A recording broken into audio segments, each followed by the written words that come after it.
출애굽기 21장 28절부터 36절까지 보겠습니다. 제가 한 절, 여러분이 한 절. 출애굽기 21장 28절부터 36절까지입니다. 소가 남자나 여자를 받아서 죽이면 그 소는 반드시 돌로 쳐서 죽일 것이요 그 고기는 먹지 말 것이며 임자는 형벌을 면하려니와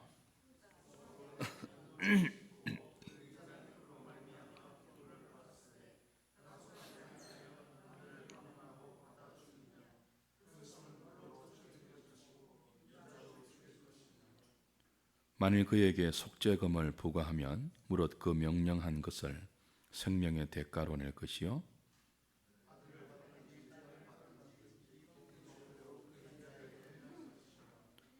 소가 만일 남종이나 여종을 받으면 소임자가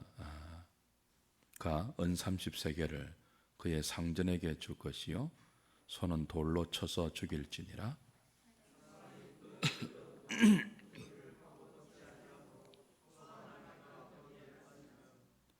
그 구덩이 주인이 잘 보상하여 짐승의 임자에게 돈을 줄 것이요 죽은 것은 그가 차지할 것이니라.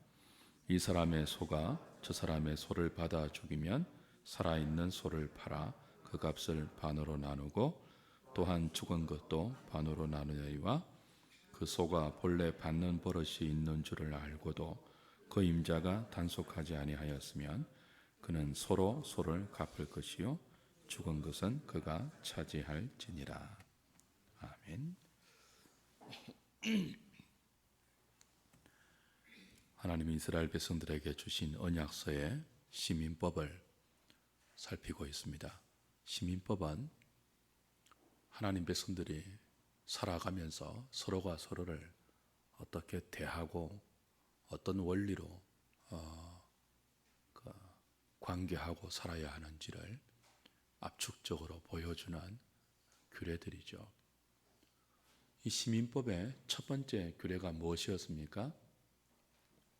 종에 대한 규례였습니다. 약자를 배려하는 종에 대한 규례였고요. 두 번째 규례는 동해 배상법의 규례였습니다. 그래서 인권을 존중히 여기면서 살아야 할 하나님 백성들의 삶의 원리를 이 두 규례를 통해서 첫 번째부터 분명히 보여주셨죠. 오늘 본문은 동해 배상법에 지난주에 이어서 연결되는 그런 내용입니다. 자신이 키우고 있는 짐승 가축을 잘 관리하지 못해서 일어난 사고에 대한 처벌과 배상, 그리고 자신이 파놓은 구덩이를 관리하지 못해서 일어난 사고에 대한 배상, 그 둘을 다루고 있죠. 첫 번째 경우는 소가 우발적으로 사람을 받아서 죽인 경우입니다. 이때 어떻게 처벌하고 어떻게 배상하게 했죠?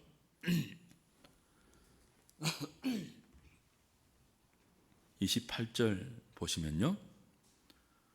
소가 남자나 여자를 받아서 죽이면 그 소는 반드시 돌로 쳐서 죽일 것이요 그 고기는 먹지 말 것이며 임자는 형벌을 면한다 되어 있죠. 소가 사람을 받아서 죽였어요. 어떻게 처리하라고 했죠? 그 소는 죽여요. 근데 그냥 죽이는 것이 아니고요. 반드시 돌로 쳐서 죽여요. 그 살인의 경우와 똑같이 취급했습니다. 근데 그 소의 임자는요, 형벌을 면하게 했습니다. 고의성이 없다는 거죠. 근데 그 소는 반드시 돌로 쳐서 죽이게 해서 죽은 사람의 생명에 대한 죄값을 소가 다 담당하도록 한 것입니다. 두 번째의 경우는 29절의 경우죠. 원래부터 잘 받는 습관이 있는 소예요. 근데 주인이 그 소를 관리하지 않아서 그 습관대로 사람을 받아 죽였을 때, 이때는 어떻게 처리하겠습니까? 소만 죽이는 것이 아니고 그 소의 주인도 함께 죽이도록 했습니다. 고의성이 있다고 본 거죠. 우리 지난주에 그 범죄의 경우 사람의 생명을 죽였거나 사람의 신체에 상해를 입혔을 경우 혹은 재산에 피해를 입었을 경우 동해배상법의 원리를 우리가 배우지 않았습니까? 그때도 고의성이 굉장히 중요했습니다. 우발적인 사고였느냐, 우발적인 살인일 때는 도피성으로 피해서 정당한 재판을 기다리기까지 사람들의 보복을 피할 수 있도록 하나님이 보호책을 마련해 두셨고, 우발성이 밝혀지면 어떻게 했죠? 도피성의 재판관이 살아있을, 대사장이 살아있을 동안은 그가 그 도피성에서 생명을 이어갈 수 있었습니다. 그러나 고의적인 살인의 경우에는 죄를 피할 수가 없었죠. 반드시 죽이도록 되어 있었습니다. 그 하나님 백성들에게 고의적인 범죄는 하나님이 굉장히 무겁게 처리하신 것입니다. 그러니까 들이받는 습관이 있는 소를 주인이 관리하지 않아서 그 습관대로 사람을 받아서 죽였을 경우 주인도 죽이도록 했죠. 왜 그렇다고요? 고의성이 있다고 본 것입니다. 들이받는 습관이 있는 소는 어떻게 해야 합니까? 잡아 메어두어야죠. 주인이 관리해야죠. 주인이 통제해야죠. 그걸 잡아매지 않고 관리하지 않고 통제하지 않았다는 것은 누군가가 들이받는 소의 습관에 의해서 죽으면 좋겠다 하는 고의적인 마음이 있다고 취급한 것입니다. 그래서 이때는 소만 돌로 쳐서 죽이는 것이 아니고 그 들이받는 습관이 있는 소를 관리하지 않는 주인에게도 책임을 똑같이 물어서 죽이게 한 것입니다. 단지 고의적인 살인의 경우와 조금 차별된 것이 무엇입니까? 고의적인 살인의 경우에는요, 무조건 죽여야 했습니다. 근데 들이받는 소가 소를 관리하지 않아서 죽게 한 경우는요, 그 피해 가족이 소의 주인에게 속죄금을 요구할 경우 생명을 면할 수 있었습니다. 들이받는 습관이 있는 소에 자기 종이 바쳐서 죽었을 경우는요, 은 30세겔, 당시 종의 일반적인 시세이죠. 은 30세겔을 배상금으로 배상하고 그 소 주인의 생명이 면제받을 수 있는 차별성을 두셔서 좀 특이한 그런 제도를 주셨죠. 사람이 직접 죽이는 것과 소가 습관에 의해서 죽이는 것에 그 형벌과 배상의 차이를 두셔서 그렇게 처리하도록 하신 것입니다.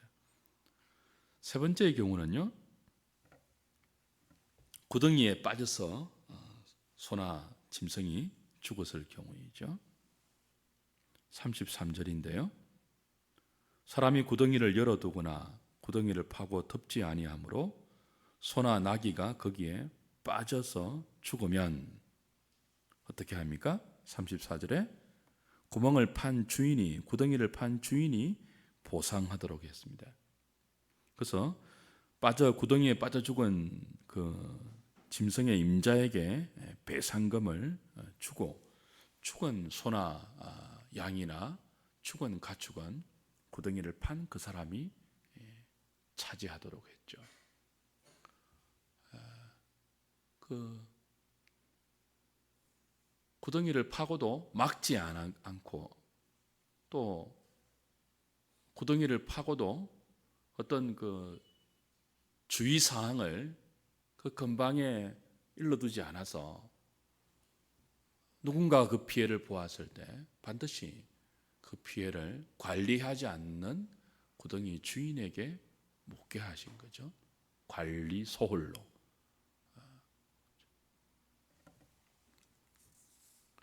네 번째는 소가 소를 받아서 죽인 경우입니다.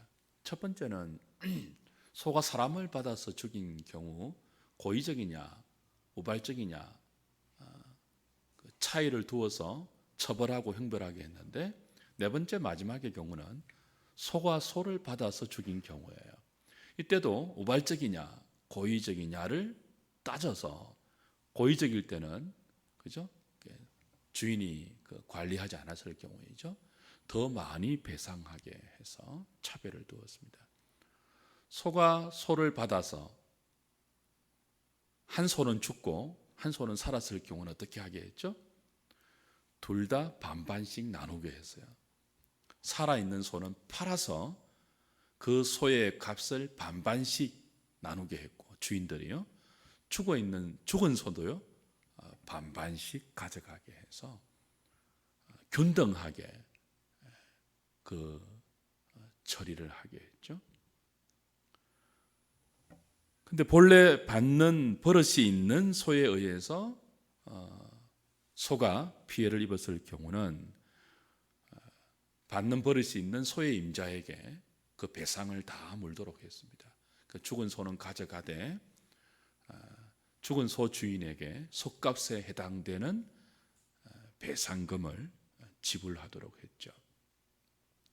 이 네 가지의 경우를 오늘 본문이 다루고 있는데, 우리 지난주에 보았던 동해 배상법의 원리, 생명은 생명으로, 눈은 눈으로, 이는 이로, 그 원칙대로 그렇게 역시 배상하고 처리하고, 그것도 개인이 막 하는 것이 아니고 주어진 법의 규정대로 그렇게 하시도록 한 것을 볼 수 있습니다. 결국 오늘 이 본문이 우리에게 주는 교훈은 분명합니다. 뭐 하라는 것일까요? 하나님 백성들은 자기에게 맡겨진 짐승이나 영역이나 모든 것들을 잘 관리하라는 것입니다. 소를 키우면 소를 잘 관리하라는 거예요. 개를 키우면 개를 잘 관리하라는 거예요. 가축이나 짐승을 키우면 하나님이 그 가축을 맡기신 의도대로 가축이 혹은 짐승이 제 기능을 발휘하도록, 하나님이 의도하신 기능을 발휘하도록 하나님께서 그 짐승이 있어야 할 자리에 있도록 주인이 관리하라는 거예요. 굉장히 중요한 것입니다. 하나님께서 하나님의 형상으로 사람을 지으시고 가장 먼저 주신 사명이 무엇입니까? 만물을 다스리고 관리하라는 것입니다. 그러니까 자기 주변에 하나님 맡기신 것들, 그것들을 관리하고 다스리는 것은 하나님 백성이 살아가면서 첫 번째로 감당해야 할 사명입니다. 내가 소를 키우면 그 소를 하나님께서 소로 지으신 창조 목적대로 내가 관리해야 돼요. 하나님이 관리하는 게 아니고, 하나님이 다 다스리지만 하나님의 대리자로 우리에게 다스리라고 했습니다. 그러니까 소를 키우면요, 소답게 키워야 돼요. 개를 키우면요, 개답게 키워야 돼요. 그래서 저는 요즘 이 세대가 그 반려동물이라고 하는 것에 대해서 굉장히 부정적으로 보는 사람입니다.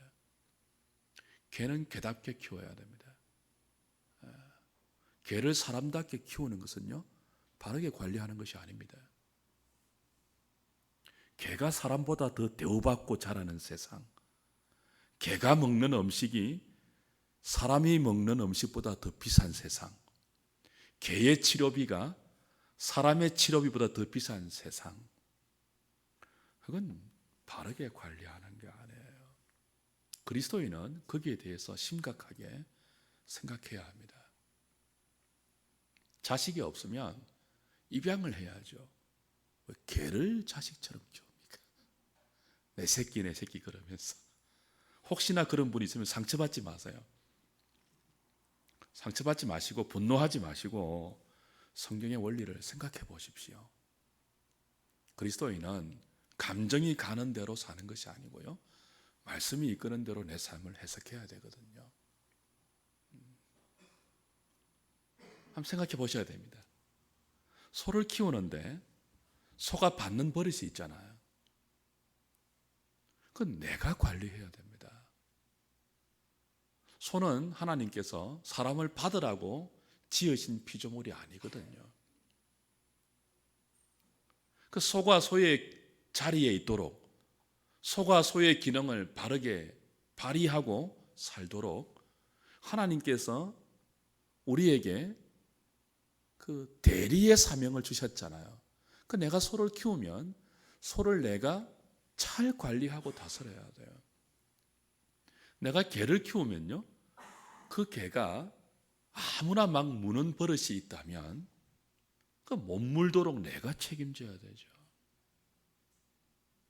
개가 막 미친 듯이 사람을 물고 다니는데 주인인 내가 풀어놓는다면 그 개가 사람을 무는 것에 대한 책임을 하나님이 온전히 나에게도 물으신다고요.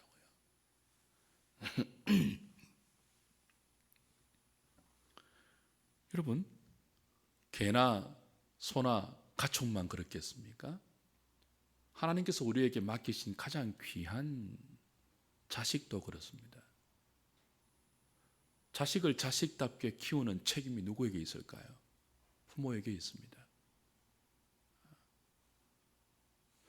요즘 그 맞벌이 다 하기 때문에 어린아이들을 그냥 어린이집에 보내고 유치원에 보내고 혹은 할아버지나 할머니의 손에 다 맡기는 부모님들이 많이 있죠. 이해는 됩니다. 근데 성경적은 아니에요. 자기 자녀의 책임은 오롯이 부모에게 있는 것입니다. 할아버지 할머니에게 있는 게 아니에요. 어린이집 원장에게 있는 게 아니에요. 유치원 원장에게 하나님은 우리의 자식을 맡기라고 우리한테 보낸 게 아닙니다. 우리가 양육해야 돼요. 돈을 좀 적게 벌더라도요, 자식은 내가 키워야 돼요. 뼈 빠지게 일해서 파출부 부르고 가정부 부르고 보모 불러가지고 돈으로 맡겨서 대신 키우게 하는 것, 좋지 않는 것입니다.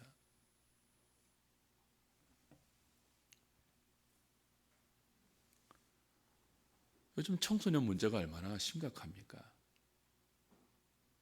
청소년들이 막 길거리에서 담배 피우고 욕하고 막 눈에 보기에 사나운 짓을 해도 어른들이 잘 간섭하지 못하도록 애들이 막 나가는 시대입니다. 왜 애들이 막 나갈까요? 자식을 풀어놓아서 그렇습니다. 자식을 통제하고 자식을 관리하고 자식을 다스리는 책임은 부모에게 있다고요. 부모에게. 학교의 선생님 이전에, 학원의 선생 이전에 부모에게 있다니까요. 부모들이 자식을 다스리지 않기 때문에, 주의 교양과 훈계로 잘 통제하고 관리하지 않기 때문에, 이 그리스도인 가정을 넘어서요, 모든 우리 사회 가운데 부모가 자식을 통제하지 않는데 그 자식이 어디 가서 통제를 받겠습니까? 그 부모가 자식을 풀어놓으니까, 부모가 자식을 관리하지 않으니까 이 자식의 삐뚤은 성격, 약한 부분, 부모만큼 잘 아는 존재가 어디 있습니까? 그럼 잘 아는 부모가 그 자식의 약한 부분을 고삐를 메어서 통제하고 다스리고 관리해야죠.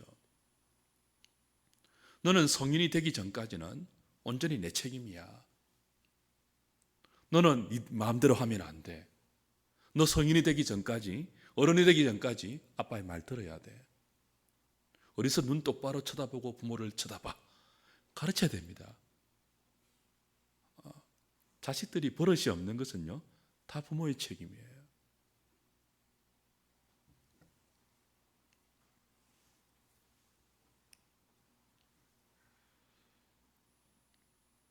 사랑하는 여러분, 근데 우리가 키우는 짐승, 가축, 또 하나님께서 우리에게 맡기신 귀한 자녀들만 잘 관리하고 다스리고 통제해야 하는 것이 아니죠.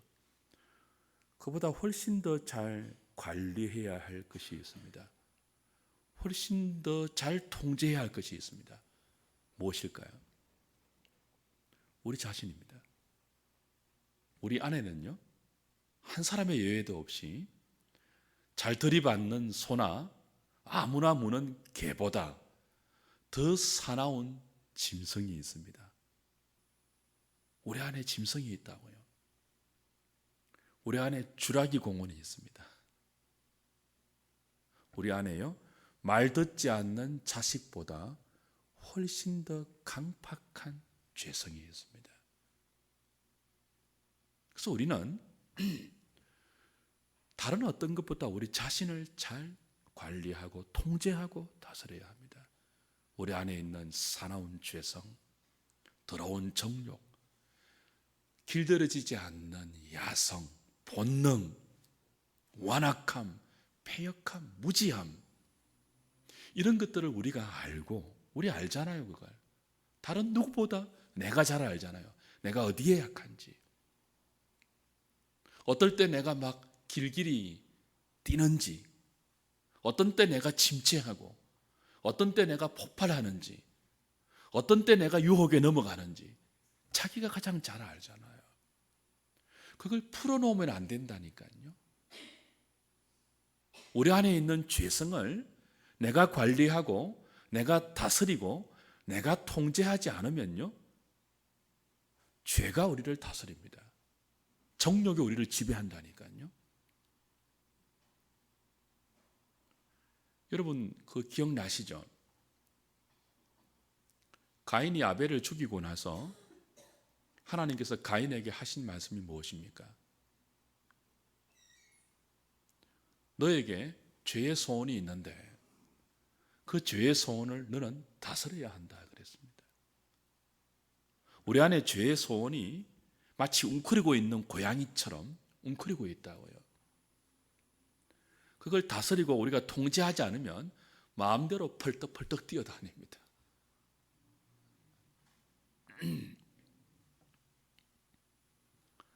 그래서 우리 자신을, 우리의 죄성을, 우리의 정욕을, 우리의 혈기를 우리가 다스리고 우리가 관리하고 우리가 통제하지 않으면요, 우리 마음대로 말합니다.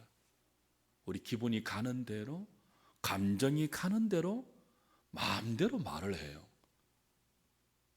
혀를 통제하지 않으면 혀가 죄가 이끄는 대로 독한 말, 누추한 말, 어리석은 말, 희롱하는 말, 욕하는 말을 막 뱉어내어서 우리 입술로 나오는 말에 의해 수많은 사람들이 상처를 입습니다.